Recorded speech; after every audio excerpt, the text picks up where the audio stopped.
blurry.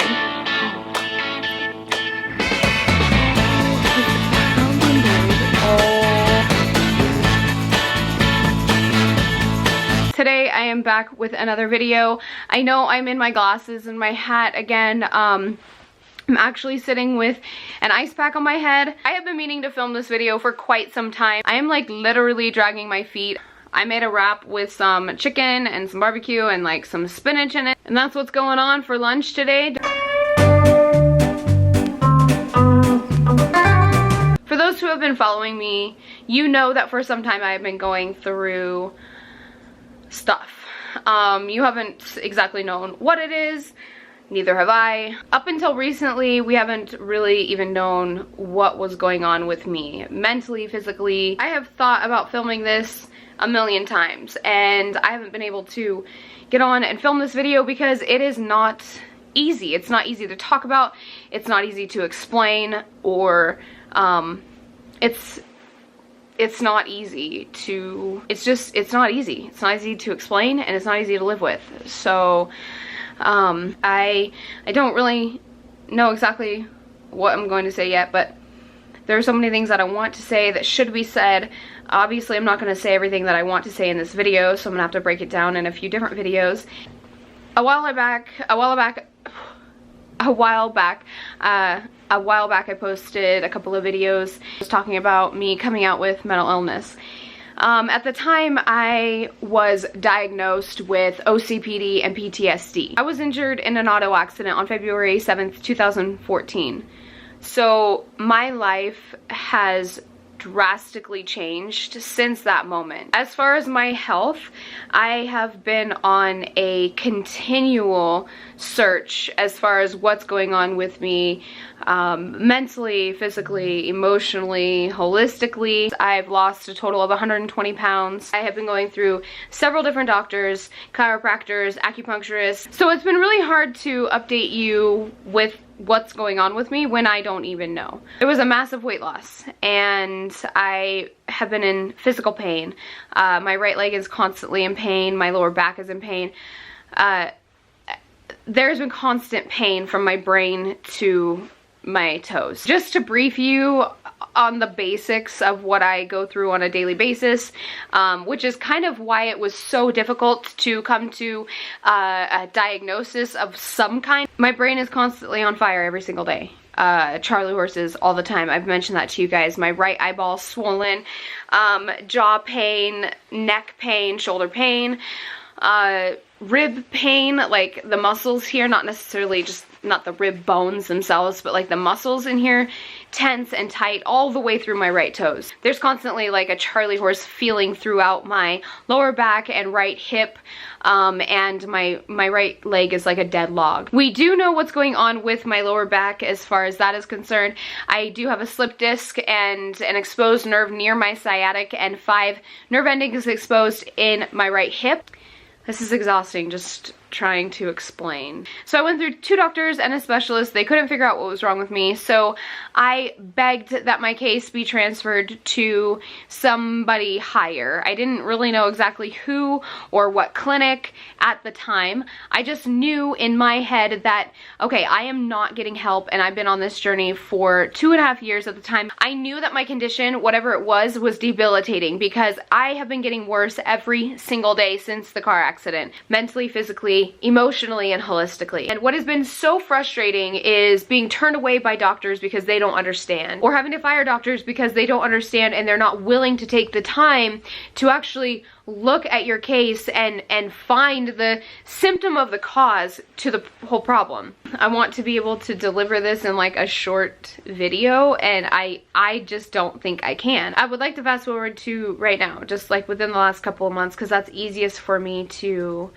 explain. I was transferred to a different doctor at internal medicine, which is a doctor who is more of like a doctor house situation, if you know what I mean.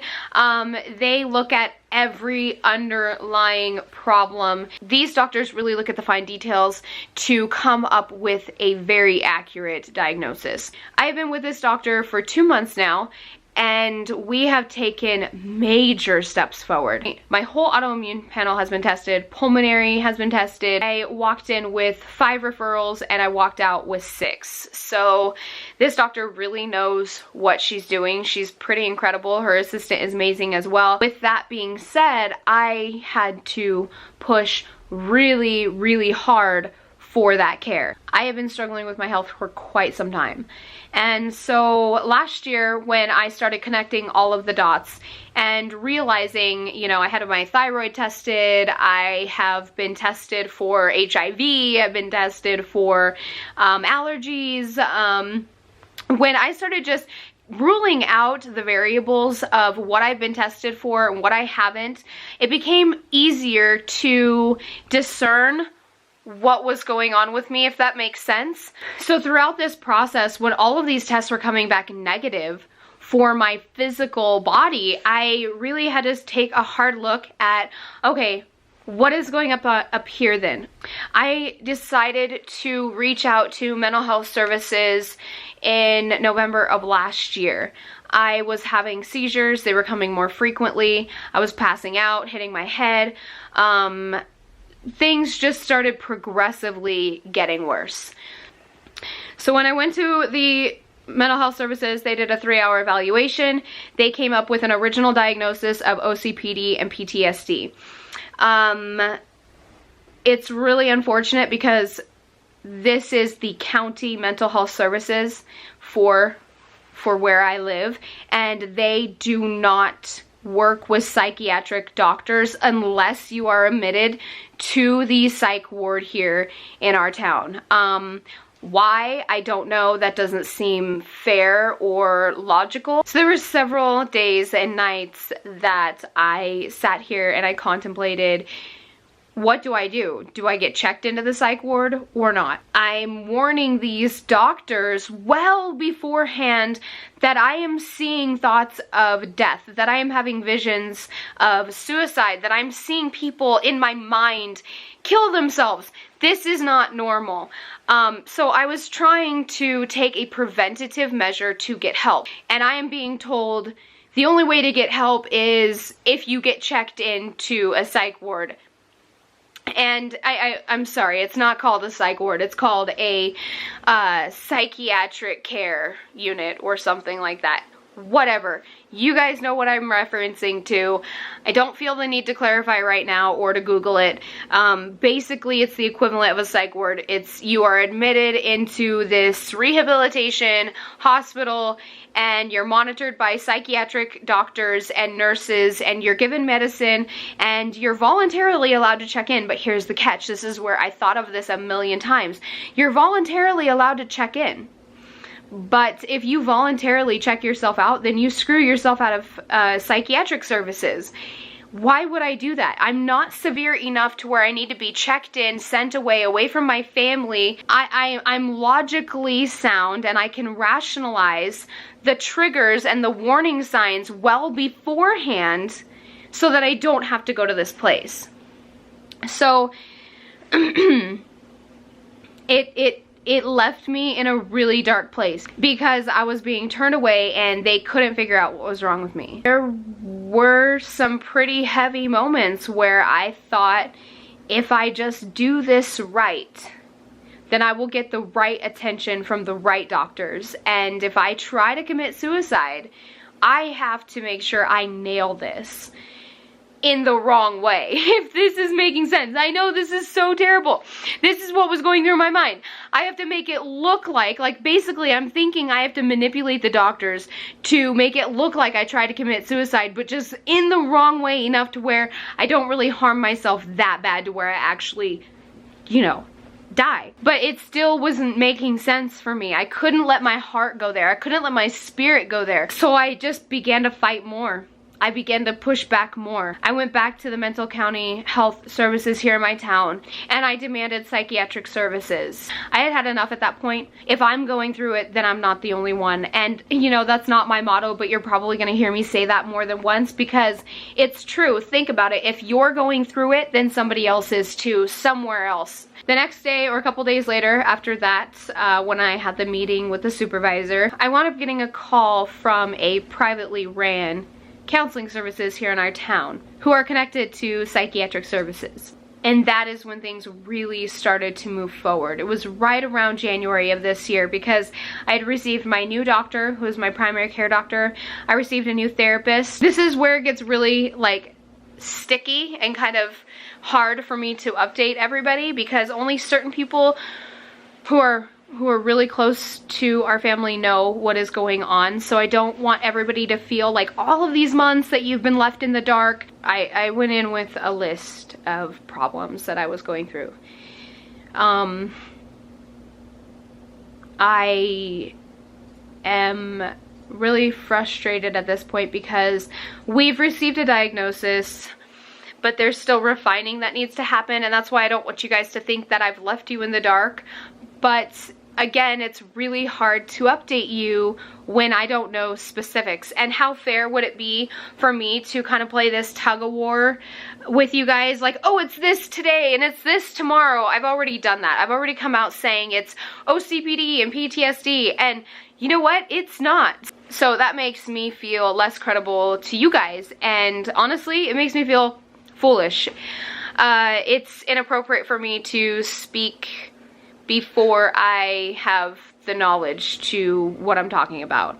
Anyways, I can ramble on, and I just want to say I apologize. The diagnosis has been confirmed to be schizophrenia. I don't mind that that is the diagnosis. And okay, so here's the thing. Hold on, I gotta fix myself. So I'm gonna try to explain this as easily as possible, or as best as I can remember of how I explained it before. So the refining process of the diagnosis is taking place, and what I mean by that is we are now going back to the drawing board to essentially rule out everything that this could be. I keep wanting to say, like, I don't have a problem with the diagnosis, but I don't really know how else to say this other than I have a huge problem with the diagnosis. And not to be rude to the people who are helping me, not at all. I 100% stand by their diagnosis and their credibility if this is right. And what I mean by that is that when you have a mental illness, there's also physical side effects that go along with that mental illness. So for instance, the brain of a schizophrenic works differently than the brain of someone who has bipolar disorder. Why it is imperative to have the accurate diagnosis is because if you're treating somebody with bipolar disorder who has schizophrenia, then the dopamine levels and the serotonin levels and the neurons and basically the chemical levels in their brain are going to respond differently to the medication than somebody who is on medication for bipolar disorder. Did I even say that right? What I meant was, you know what I mean. Like, see, someone who has bipolar disorder, you don't want them on the same meds as somebody who has schizophrenia, because the meds that are being used to treat schizophrenia might not be the same meds that are being used to treat bipolar disorder, or it might not even be the right dosage of medication. So it's really imperative, no matter what diagnosis you receive, it's absolutely imperative that you do your research. And I will fully admit to you that when we first got together, Matt thought that I was like a Wikipedia-aholic.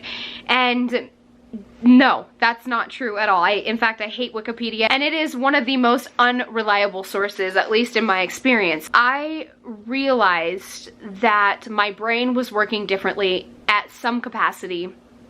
So I began to research the chemicals in my brain and how the chemicals in my brain respond to my nerves and my spinal cord. honestly, I keep trying to explain this. There's really no easy way to explain this. I learned that the chemical makeup for the gray matter and the white matter in your brain responds differently with the diagnosis between schizophrenia, bipolar disorder. There's another disorder called schizoaffective disorder, and it's pretty much schizophrenia and bipolar disorder had a baby. Throughout this time that I have had therapy working with my therapist, I did not know right away. Actually, I didn't know for several weeks what the diagnosis was. I was pushing them to tell me what the diagnosis was. I remember mentioning that I believe it's a possibility that I could have schizoaffective disorder. And that's when I was instructed to contact psychiatric services through my doctor. I was evaluated through the psychiatric services, and I have still yet to receive their formal diagnosis because we have more evaluating and more refining to do. So I'll just explain like what all of that means when it comes to my physical body. My brain is constantly on fire every single day. My hair, like I just want to pull out my hair. It hurts so bad most of the time. So I try to keep it short, but again, I go through seasons where I don't want to shave my head at all. I don't want to do anything. That's kind of where I'm at right now. I don't want to do anything.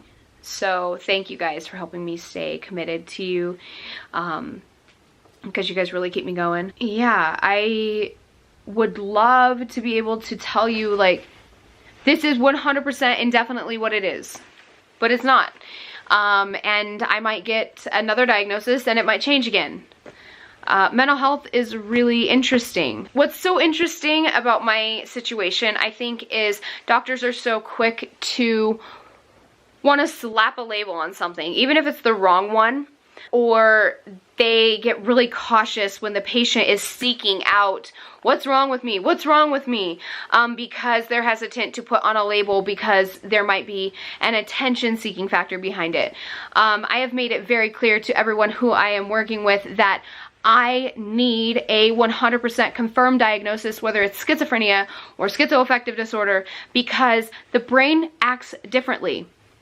And so the brain is going to act differently on different medication. This whole thing is really frustrating for me. This whole thing really pisses me off. I know I really didn't deliver much of a video for you guys today, but on another day that I am feeling better, I promise that there will be more videos on how I live my life. The coolest part about the diagnosis, or at least getting really close, the reason why I'm also so specific is schizophrenia and schizoaffective disorder are really, really close. So that's also something to take into consideration, that they're very, very similar. The only thing that separates them is the mood that is involved with the hallucinations and the delusions. I think if I'm speaking on that accurately. By the way, I'm not a doctor, I'm not a professional. I have just chosen to learn things by my own knowledge. Like, I either need a break or like I need to end this video right now because I am getting frustrated. So hold on. Like, at this point I'm bored and annoyed. And not at you guys, just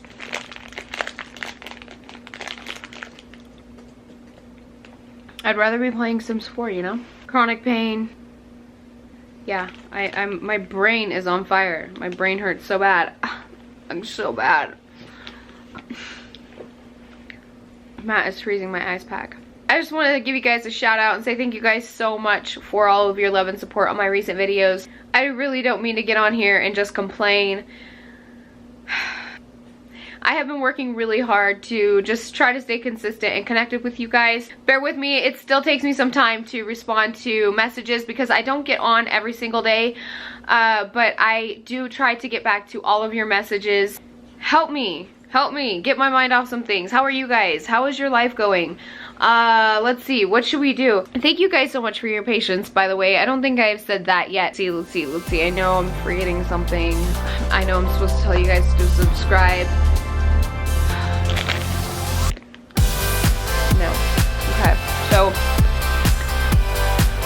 I just can't, guys. I got some fun videos coming up that I'm really excited to share with you guys. There is a big surprise, huge announcement coming on this channel. It is not anytime soon. Make sure you are subscribed to this channel so that you can be notified of all future videos. We get to stay connected, have a good time, and you guys will be the first to hear of our big announcement. On that note, I love you guys so much, and I will see you in my next video.